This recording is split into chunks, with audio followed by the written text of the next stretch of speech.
오늘은 7장 우리가 판매 예측과 영업 예산의 특정에 대한 공부를 하도록 하겠습니다. 우리 판매 예측은 세일즈에 대한 포캐스팅을 한다는 얘기고, 영업 예산 책정을 영어로 하면 세일즈의 버스 갖다가 이스티메이팅 한다 하는 얘기가 되겠습니다. 첫 번째로 판매 예측부터 공부하는데요. 판매 예측, 세일즈 포캐스팅 뭐냐? 우리가 공급망 관리에서 예측에 대한 공부를 했습니다. 예측은 포캐스트라 했고, 예견은 프리딕션이라는 말을 했어요. 그래서 예견이라는 말은 주먹구구식으로 어떤 과학적인 기법에 근거하지 않고 또 축적된 자료에 없이 하는 게 우리가 예견이라고 했고, 예측이라고 하는 것은 과학적인 방법에 의해서 어떤 축적된 자료를 기반으로 해서 미래를 추정하는 것을 예측을 했습니다. 앞에다가 판매 예측이라고 하면 어떤 특별한 기업이 자사가 기획한 특정한 마케팅 전략 하에서 향후 일정 기간 동안에 특정 시장에서 자사의 제품이나 서비스가 어느 정도 팔릴 건가에 대한 판매에 대한 추정치 또는 판매량, 추정 판매량 이런 것들 우리는 판매 예측을 한다. 그래서 이런 판매 예측과 관련된 요소를 보면 우리가 판매 예측을 해야 할 상품이나 서비스가 있을 것이고요. 또 판매 예측 시장을 보면 대개 전체 시장을 대상으로 하느냐, 세분된 시장을 대상으로 하느냐 이런 것이 있을 수 있고요. 판매 예측 기간이라고 하면 그 기간을 분기라고 하면 되게 몇 달을 분기라고 하죠? 1사분기, 2사분기, 3사분기, 4사분기 하니까 3개월을 우리가 분기라고 하는 것이고, 반기별은 그 분기를 반으로 나눈 걸 얘기하는 것이고, 연달은 10개월을 얘기하는 것이고, 중장기는 되게 3년부터 5년 단위에서 판매 예측 기간이라고 하는 것도 판매 예측의 요소의 하나다. 또 한 가지 우리가 계획하고 있는 마케팅 전략이 어떠냐, 즉 어느 기업이 소극적인 마케팅 전략을 취하고 있느냐 또는 적극적인 마케팅 전략을 취하고 있느냐 이런 것도 우리가 판매 예측과 관련된 요소로 볼 수가 있습니다. 그 다음에 우리가 판매와 관련된 예측의 유형과 활용과 관련해서 판매와 관련된 예측의 두 가지 기준이 있는데, 그것이 바로 이 표에서 보는 것처럼 예측의 유형을 얘기할 때 적용 범위라고 하는 차원에서 산업 차원과 기업 차원으로 구분을 하고, 영업이나 마케팅 전략의 차원에서 우리가 최선의 전략이냐 현실적인 전략 이렇게 구분합니다. 그래서 이 두 가지 기준에 의해서 각각 둘이기 때문에 나올 수 있는 가지 수는 네 가지가 되는데, 예를 들어서 적용 범위가 산업 차원이고 영업 마케팅 전략의 차원이 최선의 전략이라고 하면 그런 데서는 되게 시장 잠재력을 예측하는 거에 얘기가 되는 것이고, 적용 범위가 산업 차원이고 영업 마케팅 전략의 수준이 현실적인 전략이라고 하면 주로 시장 수율을 예측하는 거에 관심이 있습니다. 그리고 영업 마케팅 전략의 수준이 최선의 전략이고 적용 범위가 기업 차원이라고 하면 판매 잠재력에 대한 예측치를 구하려고 하는 것이고요. 영업 마케팅 전략의 수준이 현실적인 전략이고 적용 범위가 기업 차원이라고 하면 우리가 단순히 판매 예측과 관련된 내용이 되겠습니다. 그래서 우리가 판매와 관련된 예측의 어떤 유형이나 활용과 관련해서 네 가지가 나오는데요. 그 중에 한 가지가 시장 잠재력에 대한 얘기입니다. 영어로 우리가 마켓에 대한 포텐셜에 대한 얘기인데, 그 시장 잠재력이라고 하는 것은 무슨 얘기냐? 바로 일정 기간 동안 일정한 지역에서 특정 산업 전체의 제품이나 서비스에 대한 최대로 팔릴 수 있는 수준의 판매액이나 판매 수량을 우리는 시장 잠재력을 한다. 예를 들면 우리나라 맥주 시장의 시장 잠재력이 예를 들어서 2017년에 1조 원에 이를 것이다 한다고 하면 그것이 바로 시장 잠재력에 대한 내용이 되겠습니다. 이러한 시장 잠재력을 구하는 공식은 잠재 구매자의 규모에다가 잠재 구매량을 곱하고 거기다가 판매 단가를 곱하게 되면 시장 잠재력을 구할 수가 있습니다. 다음에 우리가 판매 잠재력이라고 하면 우리가 세일즈의 포텐셜인데, 이것은 바로 하나의 기업 차원에서, 이제 위에서는 우리가 일정한 지역의 산업 전체 차원에 있다고 하면 판매 잠재력이라고 하는 것은 하나의 기업 차원에서 자사의 제품이나 서비스가 일정한 기간 동안에 특정 시장에서 가능할 것으로 예상되는 최대 수준의 판매액이나 판매 수량을 얘기하는 것이고, 그러한 판매 잠재력을 구하는 공식은 시장 잠재력, 위에서 얘기했던 시장 잠재력에다가 최대 시장 점유율을 곱해서 구한다.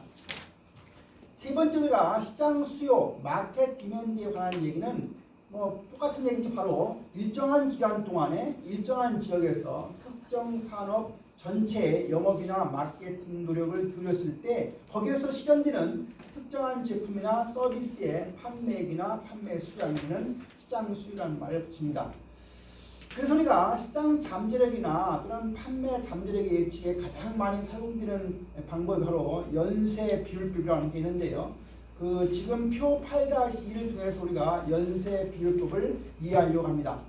무슨 얘기냐면 지금 술과 관련된 이야기인데요. 잠재 구매자의 규모가 A 지역의 총 인구가 1000만 명을 합니다. 이런 1000만 명은 어디에서 그런 자료를 얻게 되냐면 인구 센서스를 통해서 우리가 얻게 되죠. 여러분 혹시 인구 센서스가 몇 년마다 이루어지는지 알아요? 우리나라의 경우에 지금 거의 10년에 한 번씩 인구 센서스를 하죠. 예를 들어서 만 19세 이상이 이제 술을 먹는다고 하면 만 19세 이상의 인구 비율이 인구 센서스 1000만 명 중에서 50%가 만 19세 이상의 인구 비율이라고 보는 것이고요. A 지역의 만 19세 이상의 인구수는 따라서 1000만 명에다가 50%를 곱해서 500만 명이 되겠습니다. 이게 이제 잠재 구매자의 규모를 정하는 방법이고요. 두 번째 우리가 시장 잠재력입니다. 개인당 연간 가정용 주류 제품 구입비를 보니까 주류협회에서 나오는 자료를 보니까 개인당 연간 가정용 주류 제품이 연간 한 10만 원 정도라고 하는 데이터가 있습니다. 그리고 A 지역의 연간 가정용 주류 제품 구입비를 계산하면 500만 명 곱하기 10만 원 해서 5천억 원이라는 숫자를 얻을 수 있고요. 주류 제품 중에서 약용주라고 하는 술을 구입하는 비율은 주류협회에서 얻은 자료를 보면 전체의 30%라는 데이터가 있습니다.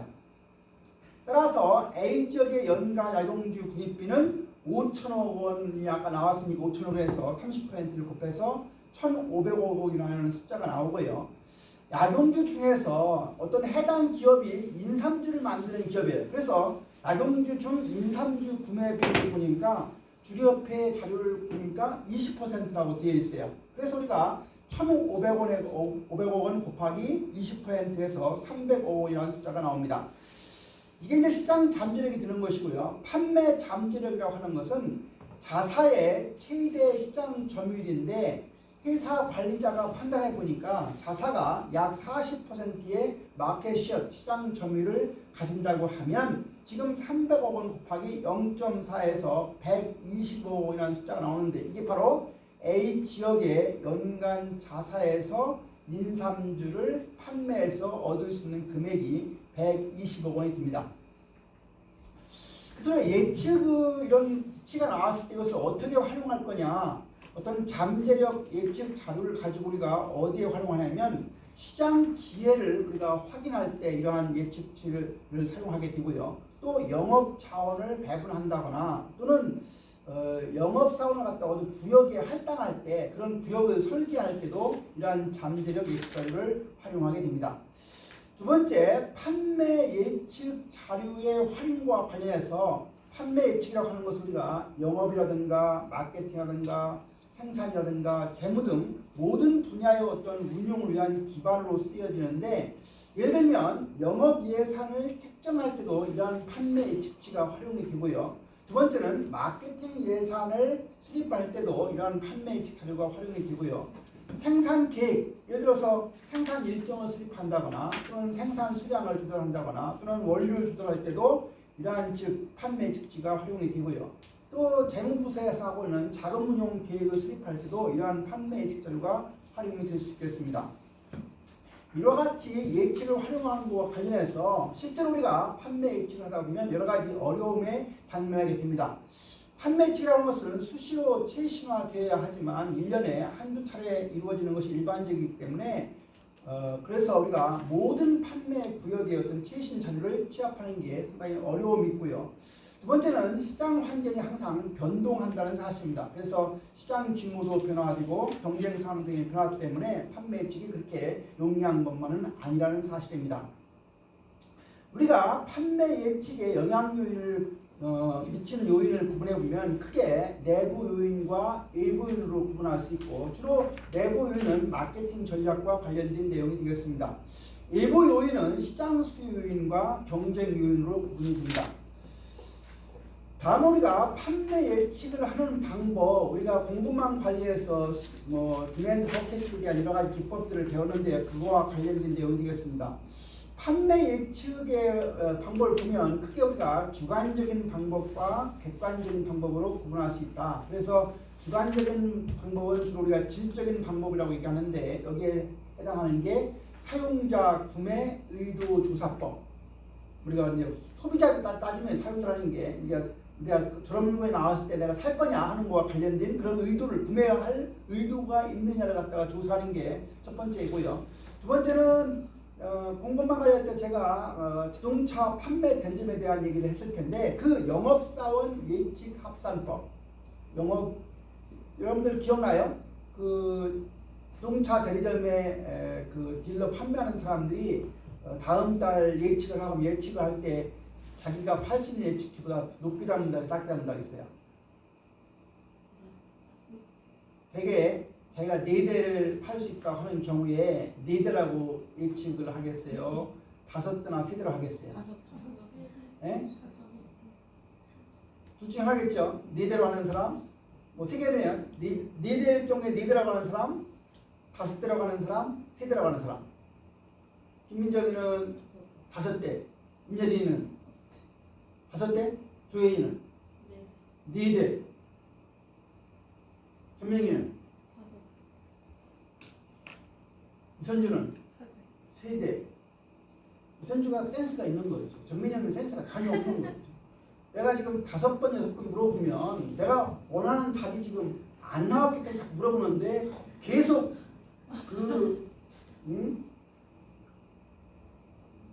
센스가 있어야 돼. 센스가 있어요. 답은 뭐가 많은지 몰라요. 내가 그때 어떻게 했냐면, 자기가 실제로 팔 수 있는 대수가 4대라 하더라도 4대라고 썼다가 4대가 못 팔면 어떻게 돼요? 열심히 안 한 것처럼 보이죠.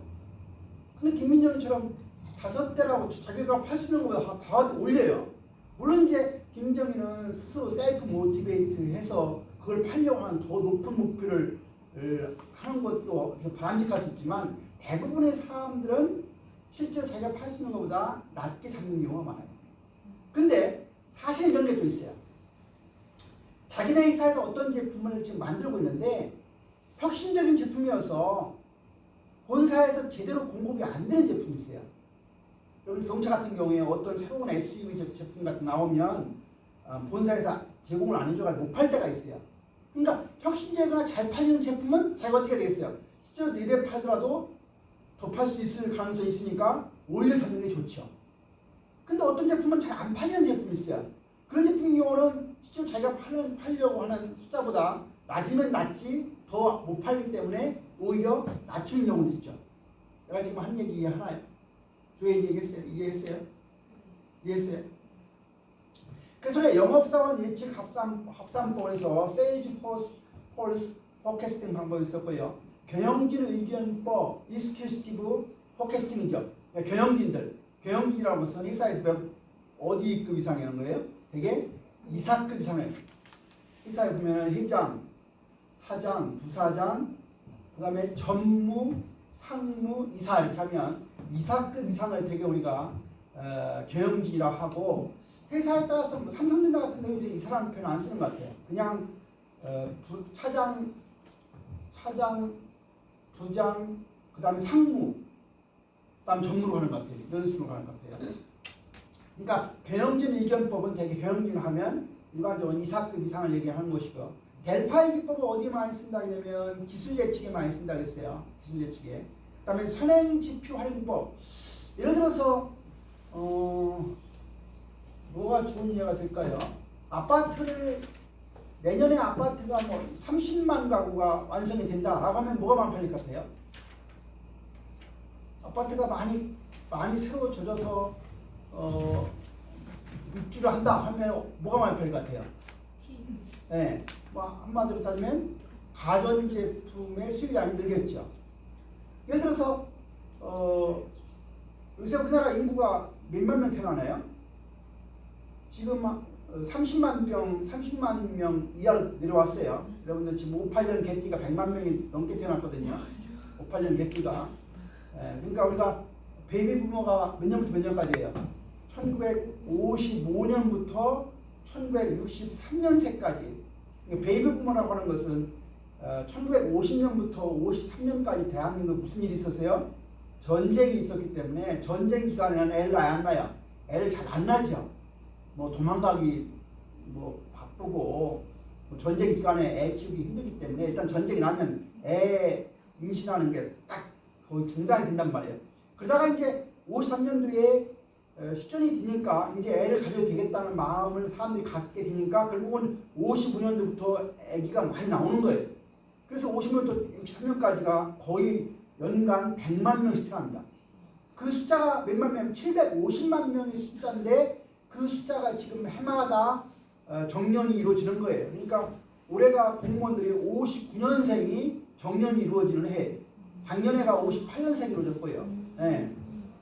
그러니까 선행지표 활용법은 그런 것처럼 어떤 그 아기들 태어나는 걸 보면 아기용품이 얼만큼 팔릴 건가 예상할 수 있는 거죠. 아까 아파트 신규 입주 물량을 가지고 전자제품 판매를 예측할 수 있는 것처럼 그런 것도 우리가 뭐 6개월이나 1년 앞서서 우리가 이런 선행지표를 활용하는 법이 바로 주관적 방법이고요. 객관적인 방법은 우리가 그동안 배웠던 무빙 에버리지 메소드, 이게 이동평균법, 그리고 익스포넨셜 스무싱, 지수평활법, 그 다음에 리그레션 애널리시스, 희귀분석법, 그 다음에 이제 시장 테스트, 시장에 가서 테스트를 해보는 거예요. 잘 팔리나 안 팔리나 이런 게 이런 것들이 객관적인 방법이 되겠습니다. 판매 예측 방법을 효율적 사용을 위해서 두 가지를 우리가 유의해야 되는데, 한 가지는 자사 제품이나 서비스의 특징에 따라서 적합한 예측 방법을 선택해야 된다. 무슨 얘기냐면 신제품이라고 하면 과거의 어떤 기록, 데이터가 없기 때문에 주관적인 방법에 주로 의존할 수밖에 없다. 두 번째, 산업재인 경우도, 소비용품이 아니라 산업재인 경우도 주로 데이터가 없기 때문에 주로 주관적 방법을 많이 활용하고요. 시장 변동성이 아주 심한 제품도 주관적인 방법을 활용한다. 두 번째는 가능한 한 2개 이상의 판매 예측 방법을 병행 활용한다. 그러니까 위에서 아까 우리가 뭐 이동평균법 또 무슨 그 선행지표법 하면 어느 하나만을 통해서 데이터가 100이 나왔다고 하면 다른 방법으로 썼을 때 100과 근접한 값이 나오면 그 예측치에 대해서 신뢰성이 있지만 두 가지 방법을 활용했는데 두 가지 방법이 전 달라. 하나는 100이 나오고 하나는 1000이 나왔어. 그러면 믿을 수가 없는 거죠. 그런 것처럼 우리가 두 개의 판매 예측 결과가 서로 수렴한다는 얘기는 비슷한지를 여부를 봐가지고 만약 비슷하지 않다고 하면 그 이유를 충분히 분석해서 적합한 예측 방법을 택해야 된다는 얘기입니다. 지금부터 우리가 주관적인 판매 예측 방법 하나하나 보도록 하겠습니다. 사용자 구매 의도 조사법은 뭐냐? 잠재 구매자에게 특정한 제품이나 서비스를 지시하는 어떤 가격에 구매할 의도가 있는지를 이제 물어봐가지고 이 응답을 바탕으로 해서 우리가 판매 예측을 하는 방법이 사용자 구매 의도 조사법입니다. 근데 여러분들한테 이런 물건 새로 나오면 당신 얼마면 사겠냐라고 했을 때 산다고 답하는 사람이 사야 안 사요? 안 살 수도 있는 거예요. 예. 아, 좋겠다라고 하지만 내가 사고 싶어도 뭐가 있어야 돼요? 돈도 있어야 되고 또 뭐가 있어야 돼요? 뭐 시간뿐만 아니라 내가 현재 그 유사한 제품을 가지고 있어서 그것이 수명이 다 안 했다고 하면 사겠어요 안 사겠어요? 안 사죠. 그러니까 우리가 이런 사용자 구매 의도 조사법을 쓸 때는 그 데이터의 예측치를 갖다가 보수적으로 해석할 필요가 있다. 다시 말하면 구매의사 결정권이 누구한테 있느냐? 요새 가정에서 구매의사 결정권이 누구한테 있어요? 과거에는 주로 남자들한테 있었어요. 자동차 하면 당연히 남자였었는데 요즘에는 여자들의 구매의사 결정권이 점점 세져요. 임예린, 나중에 결혼해서 구매의사 결정권을 많이 행사하고 싶어요. 남편한테 많이 이렇게 주고 싶어요. 아주 건전한 생각이죠. 그런 생각을 가지면 가정이 원만해요. 근데 지금 내가 성장하면서 내가 다 가져야 돼 라고 하면 가정이 원만치 않아요. 물론 이제 이면이가 그렇게 말을 했다 하더라도 절대로 이면이 그때 양보할 가능성은 저는 별로 묻지 않지만 말로 저렇게 하는 것이 오히려 현명한 자세, 지혜로운 자세. 김민영, 나의 그런 말에 대해서 좀 비판하고 싶죠? 시대가 바뀌었는데 왜 그런 말씀 하시자고? 만약 1학년 교실에서 이런 말을 하면요, 볼 때가 전기 들어요. 네. 그래서 요새는 1년, 2년마다 세대 차이를 해요. 네. 두 번째 우리가 구매 예산이에요. 구매 예산. 이제 구매할 예산이 있느냐 없느냐. 내가 사고 싶다 하더라도 예산이 있어야 되는 거죠. 그 다음에 구매처가 어디냐. 또 경쟁사 제품의 어떤 재고 상황 이런 것도 경쟁사 제품이 재고가 많아가지고 싸게 팔면 내가 새로 나온 신제품이 조금 좋더라도 안 살 수도 있는 거죠. 두 번째로 영업사원 예측 합산법입니다. 아까 수동차 대리점에 대한 얘기와 관련되어 있습니다. 각 영업사원이 자신이 담당하고 있는 구역에서 향후 일정 기간 동안에 판매될 것으로 예측되는 제품이나 서비스의 수량에 대한 걸 우리가 자료를 수집해가지고 이를 회사 전체 차원에서 합산해서 예측을 하는 방법이 바로 영업사원 예측 합산법입니다. 대개 B2C 부문보다는 고객의 수가 작고 빈번을 접촉하고 이루어지는 B2B 부문에서 이런 영업사원 예측 합산법이 많이 이루어지고요. 아까 잠깐 얘기했죠. 제가 판매 할당의 경우에 과소인 경우가 있고 과대인 경우 있는데 인기 품목이 존재하는 경우는 과대로 나타날 가능성이 커요. 인기 품목이 아닌 경우는 과소로 나타날 가능성이 큰 거예요. 그 다음에 세 번째는 경영진 의견법, 아까 Exclusive Opinion입니다. 경영진으로부터 판매에 대한 예측치를 갖다가 수집해서 이를 기반으로 회사의 판매를 갖다가 예측하는 방법이 경영진 의견법이고요. 경영진 의견법을 쓰면 어떤 장단점이 있느냐. 우리 경영진한테 물어봐가지고 하는 거니까 신속하게 결정이 이루어지고 경영진의 시견과 경험을 활용할 수 있는 장점이 있다. 무슨 말이냐면 경영진 이것도 뭐 신속한가요? 꼭이요? 어떻게 하면 신속하겠어요? 경영진들한테 뭐 부서마다 다니면서 경영진들한테 물어보는 방법, 옛날에는 그랬지만 지금은 세상이 뭐 인터넷이나 핸드폰 이런 것들이 있으니까 금방 할 수도 있을 것이고요. 옛날에 그 이병철이가 활용했던 방법 중에 한 가지는 스피드 경영을 위해서 회의할 때 결정했거든요. 회의에 뭐 100명, 200명 경영진 딱 오면 그 자리에서 줘가지고 써내게 하면 바로 뭐 몇 분에 탁 나오잖아요. 네. 그래서 우리가 이런 신속하게 결정이 이루어지는 게 경영진 의견법의 장점이고요. 하지만 비과학적이고 영향력이 큰 임원의 의견이 수용될 가능성이 크다. 아무리 경영진이 뭐 데이터를 나왔다 하더라도 최고 대빵인 이병철이가 임마 아니야 임마 이거인 것 같아라 하면 거기에 휩쓸려 갈 가능성이 있는 거죠. 델파이법입니다. 전문가들의 의견을 수렴하는 방법으로 널리 사용되고 있는 방법이 바로 델파이 기법이라 했고요. 전문가들 간의 개별적인 저촉이 없이 의견이 수렴이 이루어지고 반복적인 과정을 통해낸다. 여러 번 얘기했어요. 제가요. 요 지금 델파이 기법이 이루어지는 과정 첫 번째가 뭐예요? 백합인. 첫 번째가 뭐야? 백합인. 내가 다 안다 그랬어요. 학생들이 하는 행동을 내가 다 알고 있다. 첫 번째 뭐야? 패널을 구성하는 거예요. 어떤 패널을 구성해요? 엑스퍼트. 엑스퍼트가 뭔 뜻이에요? 조인. 엑스퍼트. 에? EXPRT. 뭔 뜻이에요? 전문가.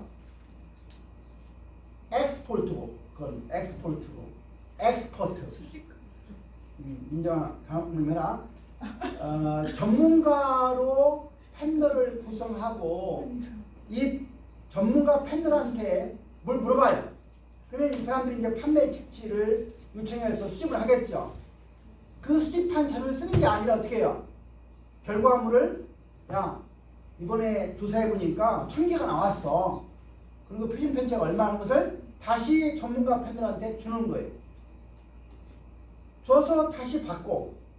근데 김민정이가 1000개 써야했는데 평균이 2000개 나왔어. 그럼 김민정 어떻게 하게요? 아 내가 좀 적게 썼나? 해서 2000개 쓰겠어요? 1100개 쓰겠어요? 그러면 2,000개가를 한 번에 안 가요. 자존심이 있어서. 어떻게 가요? 1,500쯤 가요. 근데 평균 2,000개 나오는데 임예리는 3,000개 썼어. 그러면 임예리가 한 번에 2,000개를 오겠어요? 2,500쯤 와요. 그래서 그런 과정을 3번, 4번 하다 보면 어느 컨센서스, 합일점으로 도달하게 하는 방법을 통해서 우리가 하는 게 델파의 기법이고, 이러한 델파의 기법이 우리가 한 번도 그동안 안 했던 새로운 어떤 제품이나 좀 뭐 기술 예치 이런 거 할 때 주로 쓰는 방법입니다. 그 다음에 아까 선행지표 활용법 얘기했어요. 선행이라고 하는 리딩이요.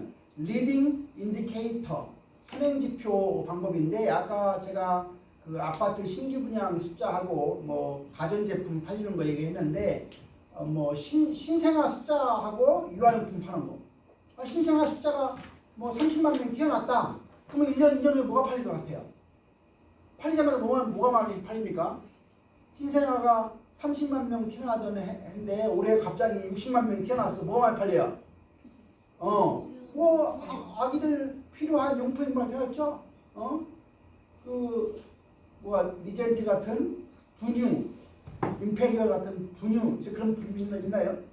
네. 예, 어렸을 때 딸내미 리젠트 밀고 임페리얼 그거 외울 때 맡은데. 임페리얼 X. 예, 그 분유 많이 팔릴 거다. 두 번째 뭐가 팔릴 거예요? 종이, 기저귀 많이 팔릴 거다. 그 다음에 한 2살쯤 가면 뭐가 많이 팔려요? 유모차 많이 팔릴 거다. 요새 유모차 보세요. 얼마나 뭐 유모차 하나가 몇백만 원까지 가요. 짤 데 없는 거죠. 걔가 그거 기억하겠어요?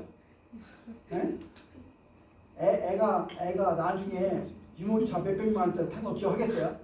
기억 못해요. 여러분들 어떻게 하면 돼요? 그냥 굴러가는 유모차면 되는 거예요. 쓸데없는 그 예제 유모차 수입해가지고 몇백만 원 세트 있다 없다? 없다. 그런 거 쓰고 나중에 노후 준비 못하면 본인만 쪽팔린다. 현명한 소비를 하지 못하는 것은 지혜롭지 못한 거죠. 경영학 공부 왜 해요?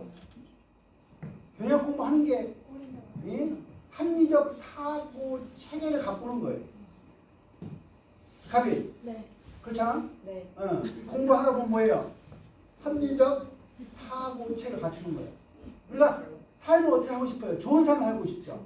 좋은 삶을 살려고 하면 뭐 해야 돼요? 선택이 합리적이어야 돼요.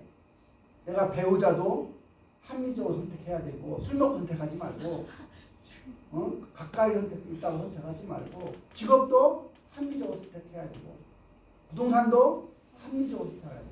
합리적인 얘기는 뭐예요? 적극적인 내가 동원할 수 있는 모든 정보를 바탕으로 해서 설정하는 거예요. 그리고 내가 혼자 못할 때는 어떻게 하면 돼요? 다른 사람의 의견을 도움 받는 거죠. 그게 뭐예요? 나 혼자의 지성보다는 여러 사람이 모아인 집단의 지성이 훨씬 더 의사결정의 아웃컴의 퀄리티를 올릴 가능성이 있는 거예요. 박혜진, 개인의 지성